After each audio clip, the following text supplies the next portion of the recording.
Fala pessoal, sejam bem-vindos a mais um vídeo aqui do meu canal. Se você não me conhece, meu nome é Matheus Ornella, sou jornalista e comentarista esportivo. Antes de tudo, se você não está inscrito, se inscreve aqui no canal. Batemos 2.200, então eu queria agradecer todo mundo que está chegando agora aqui no YouTube. E se você está vendo e não é inscrito, se inscreve, né? Não custa nada, é de graça e você recebe notificação toda vez que sai vídeo novo. Deixa seu comentário, compartilha. Se você quiser me seguir em outras redes sociais, os links estão aqui na descrição para você conferir também. A gente tem conteúdos diários. E se você quiser garantir conteúdos antecipados, né? Eu sei que esse vídeo está saindo só na quinta-feira, mas está saindo junto com vários conteúdos antecipados para a galera conferir. É simples, vai lá no meu Apoia-se ou no clube de membros aqui do YouTube que você garante acesso a esses conteúdos, beleza? Bom, vamos começar, né, a falar do nosso recap da última semana, né? Para quem não viu, eu fui lá no meu Instagram e falei sobre por que esse vídeo demorou para sair. Tivemos uma demora muito grande, né? Até o momento que eu estou gravando, o vídeo de Pouso Alegre Gladiadores e Uberlândia Lobos não existe. Então, esse jogo será totalmente ignorado nessa análise por um simples motivo. Eu não vou avaliar placar. E, por mais que seja chovendo molhado, já tenho falado aqui várias vezes, é incrível que em 2024 a gente não consiga ter uma coisa básica, que é a filmagem de um jogo com velocidade. Isso não é uma crítica específica a um time ou a dois, mas a todos os times que dão esse vacilo ou dão esse erro. Se vocês fizerem uma transmissão, muito que bem. Se a transmissão não rolou, façam uma filmagem técnica boa. E essa filmagem técnica ela tem que estar disponível, né, para os jogadores assistirem, para quem quiser criar conteúdo poder avaliar. A gente fala tanto do produto futebol americano, tanto das coisas que a gente quer ou não quer fazer, mas a gente não tem o material para isso, entendeu? Então, assim, não adianta a gente cobrar, né, que confederações, que federações, que façam isso, que arrumem aquilo, se times, né, se nós como comunidade não ajudamos em coisas básicas. Filmagem de jogo é coisa básica, é básica. É uma chateação, né, ter que realmente ficar vindo aqui. Semana passada também demorou muito para sair o jogo do Mineiro e atrasou o vídeo final, mas... né, como eu disse, nessa próxima semana, a partir dessa próxima semana, eu vou começar a fazer os recaps por estado, né? E eles vão sair, um pode sair na segunda, outro pode sair na terça, outro pode sair na quarta, ou outro pode não sair, como o do Mineiro, né? Não teve jogo, então não vou falar. Bom, mas desabafos à parte, viramos a chavinha, vamos para o Campeonato Gaúcho, né? Tivemos a estreia das últimas 4 equipes da competição, né? Do segundo grupo do Gauchão. Começar pela vitória do Porto Alegre Pumpkins, 58-0 contra o time da Chape Futebol Americano.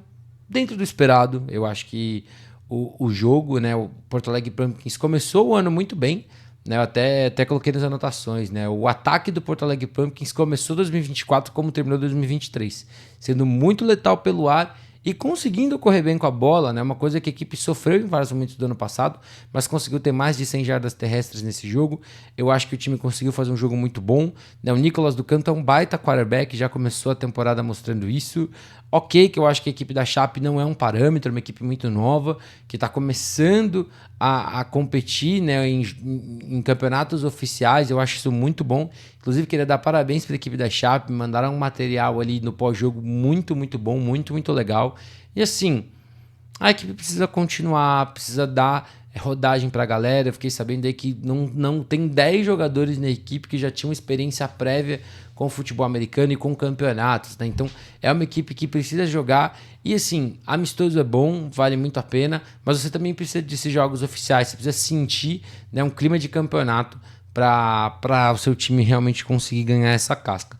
Mas no geral eu acho que é um jogo que acaba não tendo muito para onde fugir. Defesa do Pumpkins fez um baita jogo, né? Forçou turnovers, teve pontos, forçou erros do adversário, gerou muita pressão. Quarterbacks da Chape tentaram em alguns momentos estender jogadas com uma certa velocidade e mobilidade, mas não tinha espaço, não tinha ninguém aberto. E com isso, né, o Pumpkins acabou tendo uma vitória muito tranquila para abrir o seu ano. No outro jogo do Gauchão, também tivemos um jogo bem tranquilo, né? O Erechim Coroados venceu o Gravataí Spartans por 44-0.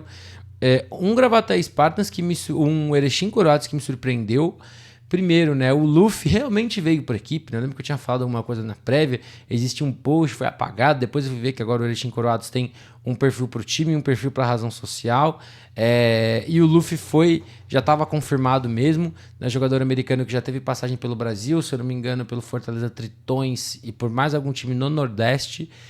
Chegou, a primeira jogada dele foi um touchdown, inclusive postei lá no Instagram sobre isso. De uma maneira geral, eu acho que, assim, o Erechim Coroados corrigiu o principal problema que tinha no ano passado. Ok, entendo a métrica do jogo. Mas ano passado, o time não corria bem contra ninguém. Esse ano já começou correndo muito bem com a bola, né? O Natan Lobinho foi um destaque, né? O running back correu muito bem, achou espaços, conseguia quebrar tecos. O OL fez um grande trabalho também, tem que dar um mérito para o pessoal da linha ofensiva. E assim, foi um grande fator que me surpreendeu, né? O time conseguindo correr como correu com a bola.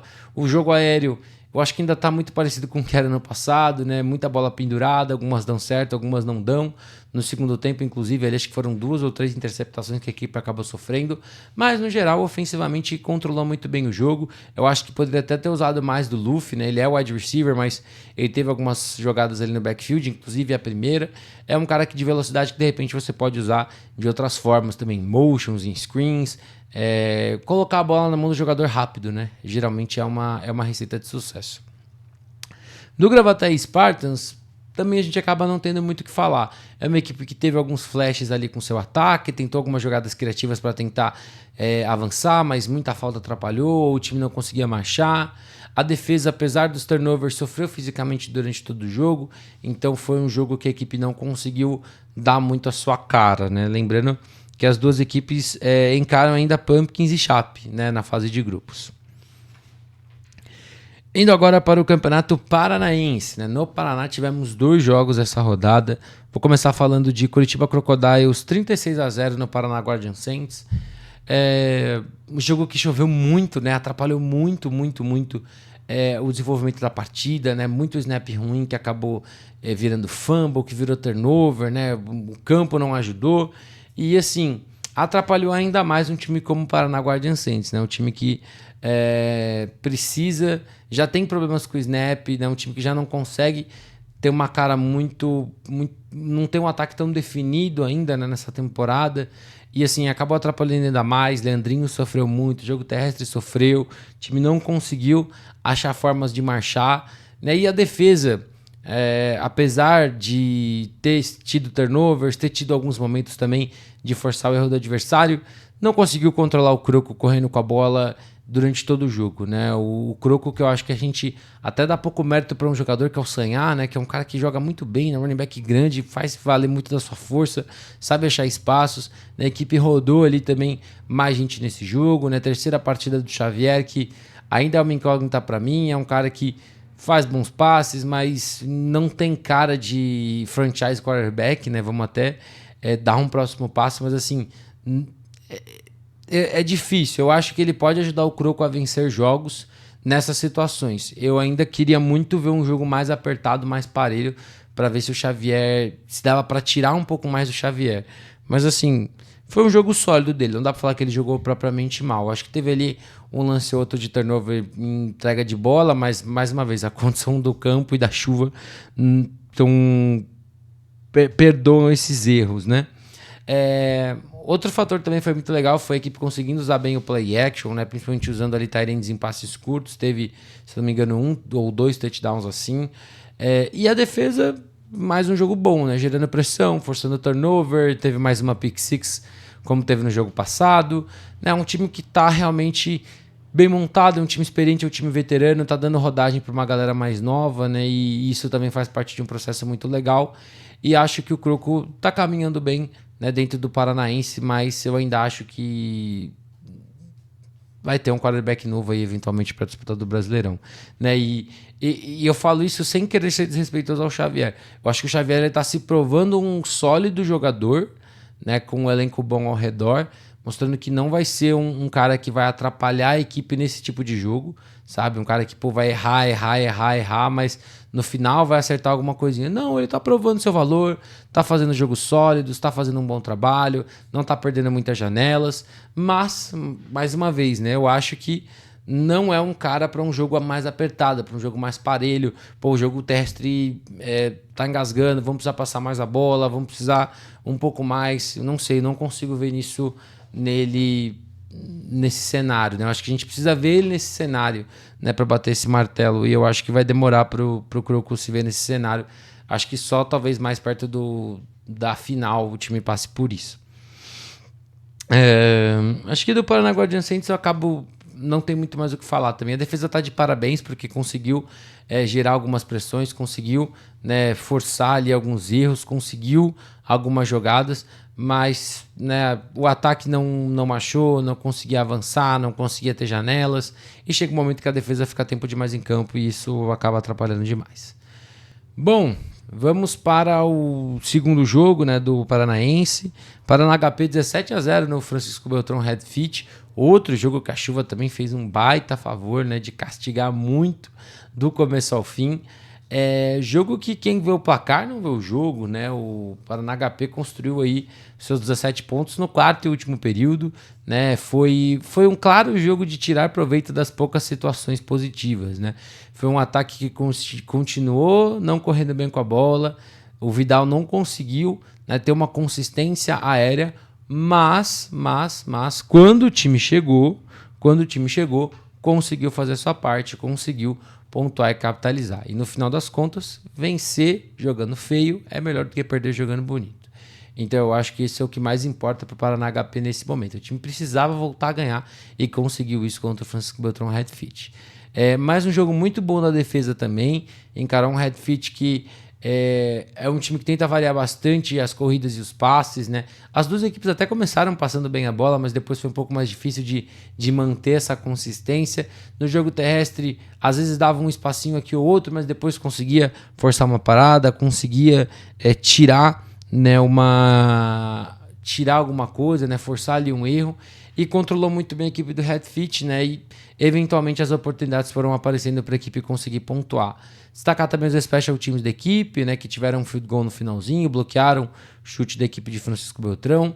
E o HP agora tem uma chance de terminar a temporada 2-2 e quem sabe lutar e sonhar aí com um cenário de playoff, né? Já pro Francisco Beltrão Red Fit, eu acho que assim, é um jogo de aprendizado, é um jogo que a equipe entendeu que não pode vacilar em momento nenhum, né? Porque isso pode acabar custando uma partida, e custou. Eu gostei que o ataque tentou usar os seus running backs também, mais no jogo aéreo, mas faltou qualidade ali para conseguir completar esses passes, para achar formas de usar melhor. Mas assim, eu acho que é um time que, dada a situação, tá de parabéns, tá de parabéns. Eu poderia vir aqui e falar da defesa, que quando a defesa foi exposta no campo curto não teve solução, mas quando você fica 3/4 inteiros conseguindo fazer frente, conseguindo forçar erro, conseguindo parar, né, um time que teoricamente é mais experiente, que tem mais rodagem, que tem ali talvez jogadores mais experientes e mais veteranos, eu acho que o Red Fit ele tem que sair dessa partida com uma sensação de beleza, perdemos, mas não foi um jogo que o time sai derrotado, né, como se tudo tivesse dado errado. Eu acho que defensivamente foi um aprendizado muito grande para essa equipe. Bom, indo agora para SPFL, né? Tivemos 4 jogos da SPFL nesse último final de semana, um jogo pela Série Ouro, 3 jogos pela Série Diamante. Começando pela Série Ouro, né? Tivemos a vitória do Tatuapé Monsters 7-0 sobre o Franca Carrascos, jogo que não acho que a vitória do Monsters tenha me surpreendido em si. Não era meu palpite tinha sido a equipe do Franca Carrascos, por um fator bem simples. Foi uma equipe que se mostrou muito organizada ofensivamente no primeiro jogo e que achou formas de correr com o João Vitor, e quando o João Vitor precisou improvisar, ele conseguiu. Eu acho que nesse jogo o Monsters veio bem montado para não dar tantas janelas para o João Vitor correr. Eu acho que isso foi muito importante. Foi um time que gerou muita pressão, e no que gerou pressão não deu muito espaço para o João Vitor pensar.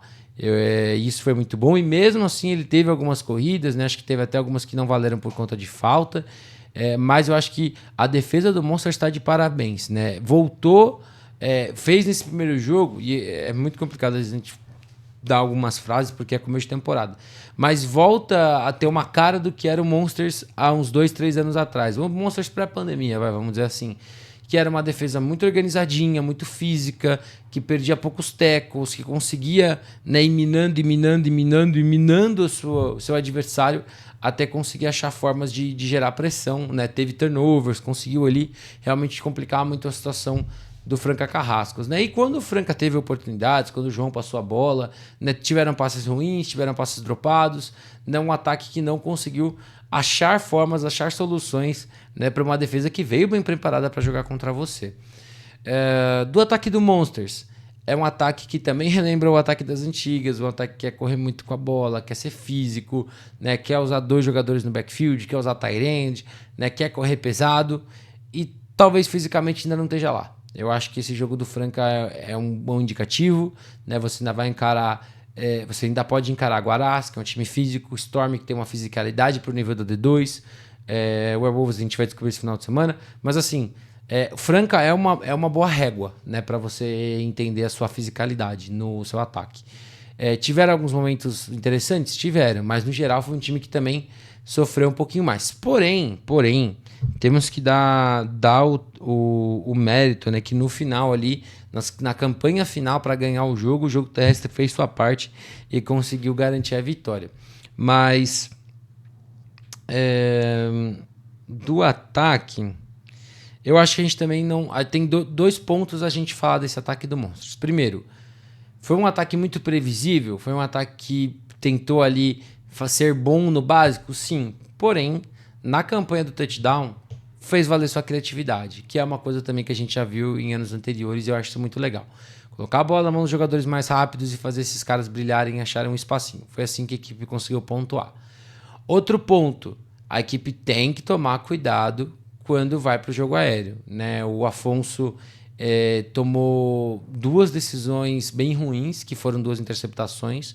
Eu acho que a decisão não foi ruim, mas faltou um pouco de força para ele para completar o passe. A primeira foi numa goal line ali que poderia ter custado, né, um touchdown em um jogo como esse, poderia ter sido o diferencial da partida, mas eu acho que assim, até para o jogo aéreo a equipe tem que entender o que dá para fazer, se não tem que ser um jogo realmente de passes curtos com tight ends, né, tentar explorar ali o meio do campo com rotas curtas, né, de repente usar os running backs também no jogo aéreo, colocar o Afonso para correr, como a gente viu em algumas jogadas, é um quarterback que traz isso com ele, mas são cuidados que a equipe tem que tomar.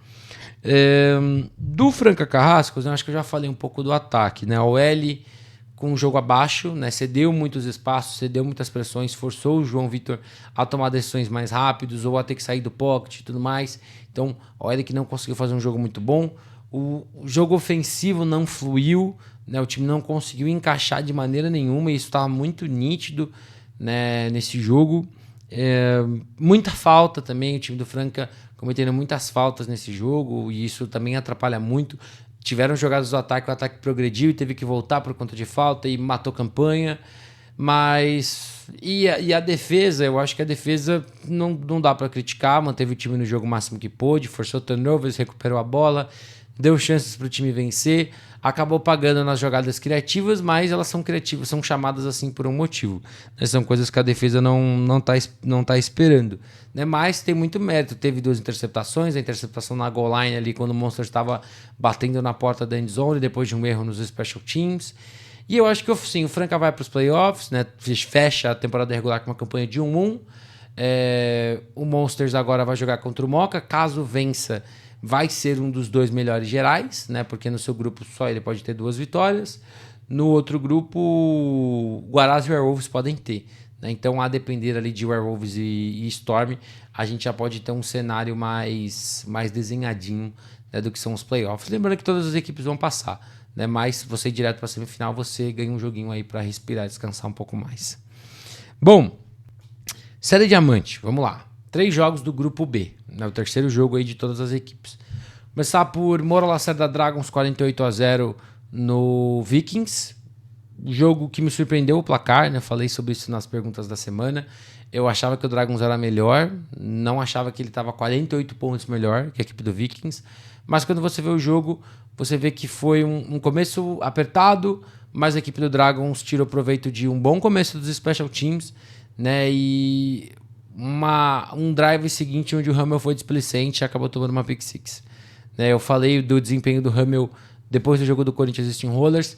Ele volta para esse jogo e toma 3 interceptações, onde 2 você coloca muito diretamente na conta dele. A terceira é discutível, o passe acabou saindo muito forte. Quando foi a interceptação, acho que foi a do Arouet, se eu não estou enganado. Mas ele tomou outras 2, né? Uma do Tainan e uma do Barco. Mas assim, o começo foi meio travado, né? Foi ali, né? Os 2 ataques não conseguiram. O ataque do Vikings até começou melhor que o ataque do Dragons. Mas assim, com o passar do jogo, o Dragons conseguiu pontuar. E eu acho que depois dos primeiros 2 touchdowns, aí o jogo já tomou um outro rumo, tomou uma outra cara. Né? Acho que até a própria defesa do Vikings ela acabou sofrendo porque encarou um primeiro ataque que passava e corria bem com a bola.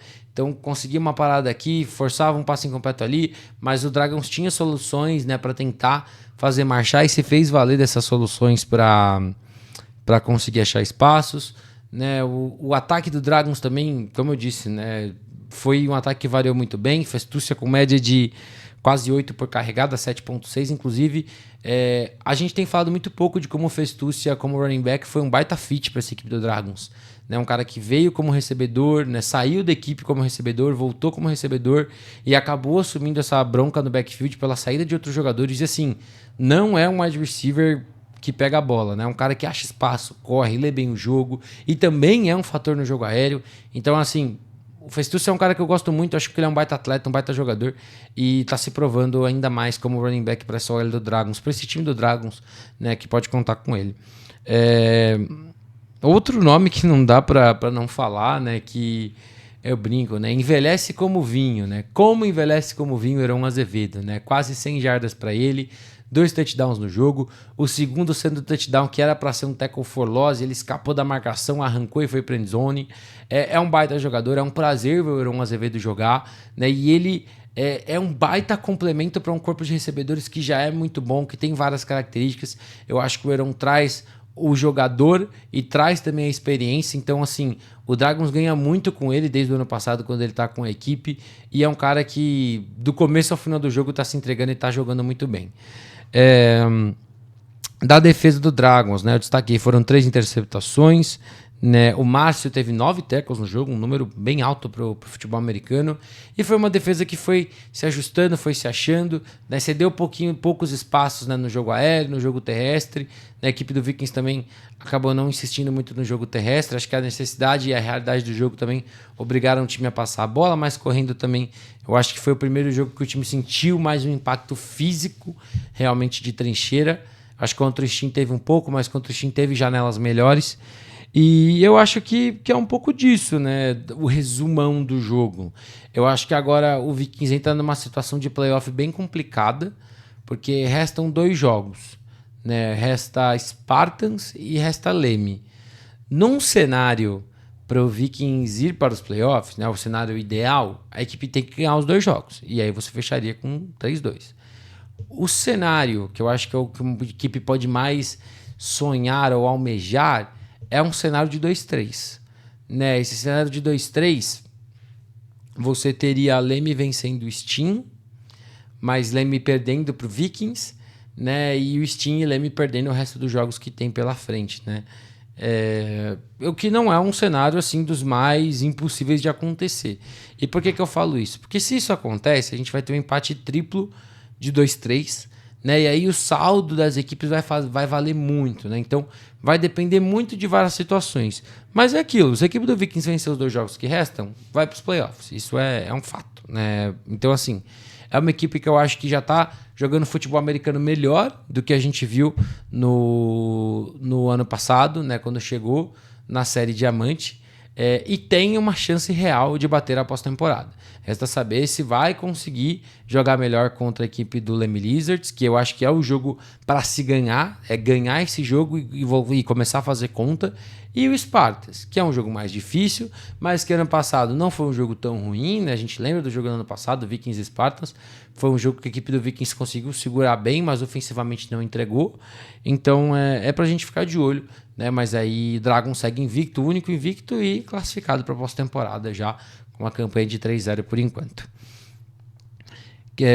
Bom, segundo jogo do grupo a gente falar, Spartans 41-27 contra o Leme Lizards, né? Um jogo que rendeu um pano pra manga. Não achava que a gente teria um placar tão alto nesse jogo, mas, né, o primeiro quarto da equipe do Spartans foi determinante para que o jogo tomasse o rumo que tomou, né? A equipe começou pontuando muito bem, né? O Sheik, quando a linha ofensiva joga bem, ele acompanha e joga muito bem. É um cara que eu acho que quando ele chega no segundo nível, quando ele tem que estourar, é o grande diferencial dele, porque é um cara muito físico, né? E isso é inegável. Eu falo muito dele como running back, que é uma coisa que a grande maioria precisa, né? Mas eu acho que os jogos em que a OL não joga bem são os mais desafiadores para ele, porque ele não é um cara que instintivamente consegue achar tantos espaços. Mas uma vez que a OL dá um espaço para ele, ele consegue produzir e fazer muito estrago. Isso é inegável, tanto pela fisicalidade quanto pela velocidade e explosão que ele tem. Foram 4 TDs para ele no jogo, se eu não me engano ele já estava com 7 na temporada. Né? 7 touchdowns é muito touchdown em 3 jogos. Né? Então, assim, eu acho que vale muito a gente falar desse jogo dele. Né? O Branco também teve um TD corrido, então baita jogo da OL do Spartans. O jogo aéreo fluiu melhor do que nos últimos jogos. A gente conseguiu já ver uma mão ter um pouco mais de conexão com todo mundo, mas ainda o jogo terrestre, quando apertou o jogo terrestre foi quem resolveu, mas eu acho que é um time que tá se encaixando aí ofensivamente, né? Conseguiu fazer um grande trabalho. A defesa, né? Teve uma interceptação que colocou o time numa posição boa no primeiro quarto, depois teve uma pick six, e assim, mesmo cedendo alguns espaços, né, acho que o time de Leme achou ali formas de atacar essa marcação em zona que o Spartans tentou fazer no jogo aéreo. No jogo terrestre, um momento ou outro que o Leme conseguiu correr, conseguiu achar algumas coisas, mas de uma maneira geral, eu acho que a equipe do Spartans, ela defensivamente fez um jogo bom, né? Eu acho que os turnovers falam muito por si só. Parou quartas descidas da equipe de Leme quando tentou arriscar, algumas que eu nem sei porque o time arriscou, mas arriscou. E eu acho que assim, é um bom trabalho para essa defesa. Não esperava que Leme fosse fazer 27 pontos, mas tem que dar mérito também para o ataque de Leme. Né? Como eu disse, foi um ataque que soube atacar muito bem, né? Soube achar os espacinhos que a defesa do Spartans estava dando. Mas, né, é inegável também que o Gabriel tomou algumas decisões bem ruins, né? E dentre essas decisões ruins tem as 2 interceptações, inclusive a pick six, né? Eu acho que o Gabriel é a melhor opção na posição de quarterback que o time tem agora. Isso é um fato, porque traz um atleticismo, traz o braço. É um cara que já rodou um pouco, né? No passado não estava no time e tudo mais. Mas é isso, ele precisa melhorar, né, as decisões, né, que ele toma, porque num jogo como esse você acabou... Eu não vou falar diretamente, né? Porque não foi o único fator. Mas você acaba sendo um fator direto para o time não ganhar o jogo, né? Então, assim, eu acho que é um quarterback que, se tomar decisões melhores, né? Leme pode entrar nessa briga, nesse bolo aí da pós-temporada. Inclusive, vai ser uma situação muito interessante agora, porque Leme tem 2 adversários diretos, né? E se vencer Steam e Vikings, vai para a pós-temporada. Então, é algo para a gente ficar de olho. E só para falar, né? Destacar como o ataque do Leme Lizard sabe jogar, tá sabendo jogar com a velocidade do seu time, né? Fazendo muito motion, usando receivers em espaço, fazendo a galera produzir. Mas só um destaque aí, o Martins tá fazendo um trabalho bem interessante com esse ataque de Leme. Falta só a defesa também dar uma clicada maior, principalmente no aspecto físico. A defesa que tem que jogar mais forte, mais física, assim por mais. Pra gente fechar, temos a vitória do Corinthians Steamrollers sobre o Caraguá Ghost Ship, 23-13. Outro jogo que me surpreendeu, eu acho que eu não imaginava que o Ghost ia fazer o jogo que fez, mas isso complementa um pouco do que a gente já tem falado, de o Ghost está crescendo, o Ghost está melhorando, mas o time ainda comete os mesmos errinhos em algumas situações. Vou apontar os 3 maiores erros que acabam me deixando muito sentido, né? Os 3 maiores erros que eu acho que estão sendo os piores para a equipe do Caraguá Ghost Ship. Primeiro, faltas. É um time que comete muita falta, reclama e toma mais falta. Toma-se muita falta. Eu acho que cabe discutir até onde é a falta mesmo, até onde o time reclama demais, que é uma coisa que eu já falava, mas é um time que inevitavelmente toma muitas faltas. E isso atrapalha tanto o seu ataque quanto a sua defesa. Segundo ponto, não capitalizar quando está no campo de ataque. Mais um jogo em que o time teve algumas oportunidades e demorou para pontuar. Conseguiu o empate? Show de bola. Mas tiveram 2 field goals que foram bloqueados antes disso. Tiveram outras oportunidades que o time acabou não conseguindo capitalizar. E isso acabou pesando quando você faz a somatória no final do jogo. Terceiro, é uma secundária que não ajusta. Não ajusta. Eu já tinha falado disso contra a Leme e aconteceu de novo contra os Steamrollers. Os 2 touchdowns do Serginho foram iguais. A mesma situação. Mojam de um lado para o outro. Ou alguém não tá ouvindo a instrução direito, ou o time não ajusta. E o Corinthians viu que o Leme fez isso e fez a mesma coisa. Uma na primeira campanha e uma na campanha que foi a campanha do TD que eu acho que matou o jogo. E assim, tem que ajustar. A defesa não fez um jogo ruim, mas em 2 situações que o Steamrollers fez essa movimentação em espaço, produziu touchdowns. Então, eu acho que são os 3 pontos que mais me preocupam com essa equipe do Ghost Ship. E, na minha opinião, são 3 pontos treináveis. Bom, mas vamos lá. Eu acho que o jogo foi muito bom, né? O Corinthians começou muito bem, conseguiu ali um touchdown na sua primeira campanha. Depois o Ghost foi, né, apertando, foi fazendo outra coisa muito importante que era gastar relógio, conseguia force downs, conseguia correr. Né, o Guilherme como quarterback, eu acho que é uma montanha russa, ele consegue acertar alguns passes, na sequência ele manda alguns passes ruins, né, é um cara que não tem a mobilidade para sobreviver muito, né, para estender jogadas, apesar de ter conseguido fazer isso uma vez ou outra, mas não é o cara para isso.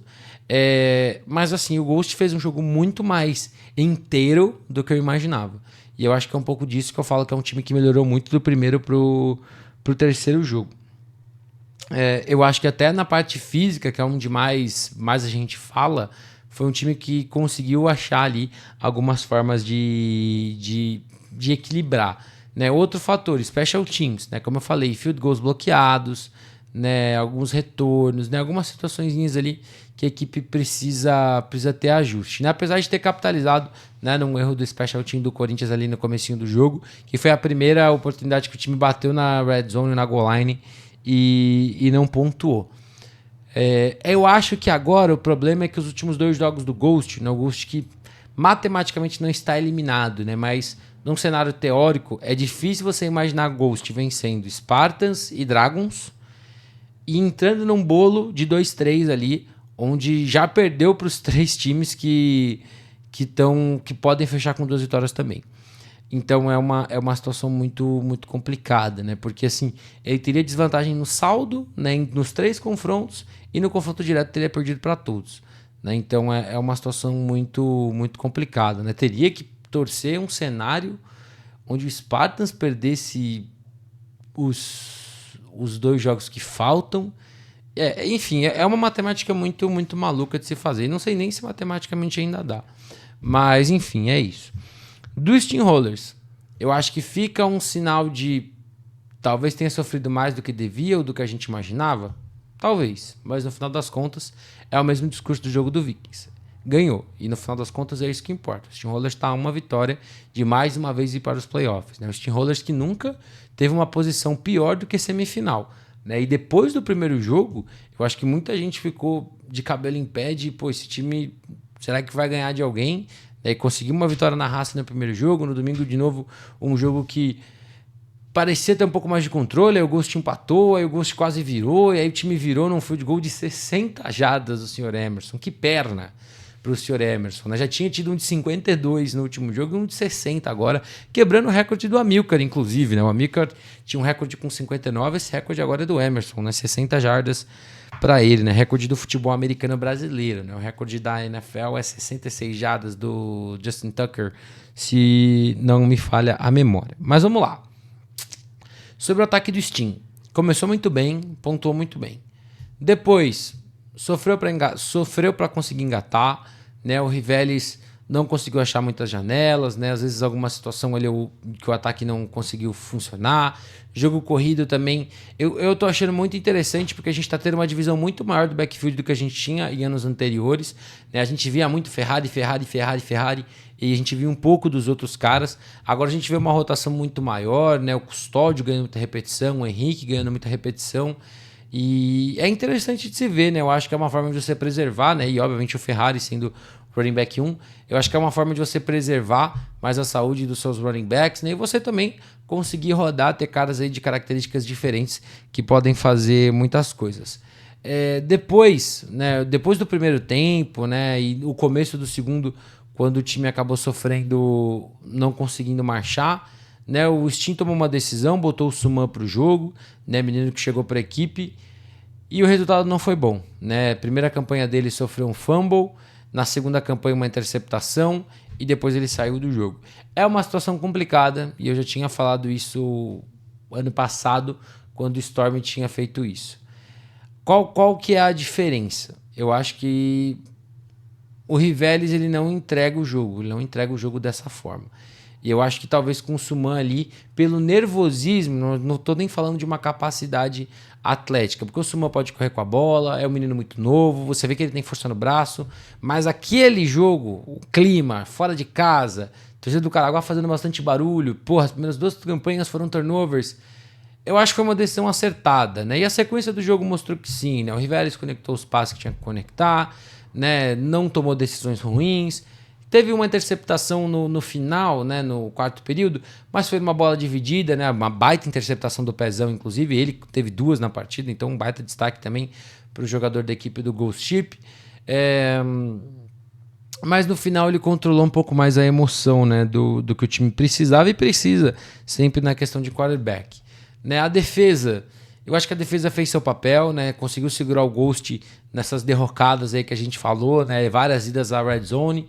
Quando tomou o primeiro touchdown, eu acho que era uma defesa que estava muito tempo em campo e não tinha conseguido descansar, né, e muito mérito também para o Ghost, né, fez um play action muito bom ali para ter um touchdown, né, o touchdown empatou o jogo. Muitas vezes a gente acha que o play action é sobre fazer a defesa toda se mover e você precisa fazer um cara se mover e a equipe conseguiu fazer isso.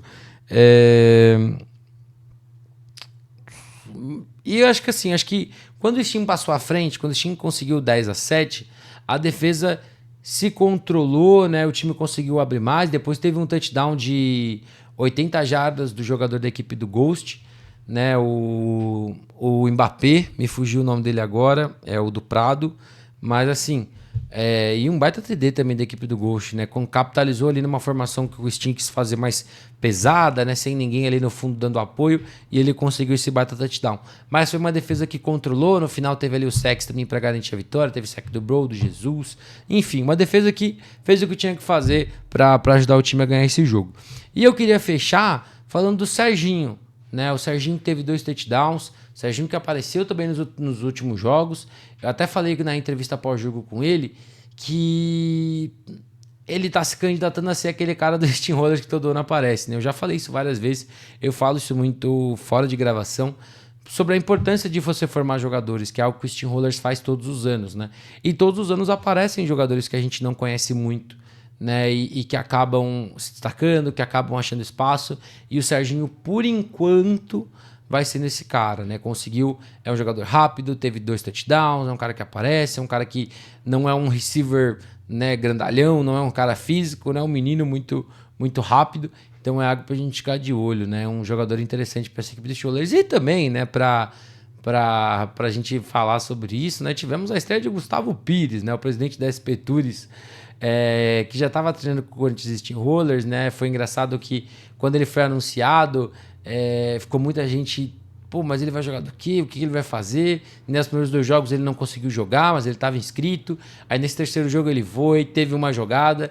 Eu acho que talvez ele até poderia ter tido mais carregadas, mas o jogo estava muito parelho para o time arriscar, né? E o backfield tá carregado de muita gente, então não dá para você também se arriscar demais, né? O time já tinha arriscado o quarterback, não deu certo, de repente o Pires acaba não conseguindo entrar também, mas teve uma corrida, né? Saiu ele satisfeito, e quem sabe a gente não vê mais ele aí nas próximas 2 partidas que o Steamrollers tem a cumprir.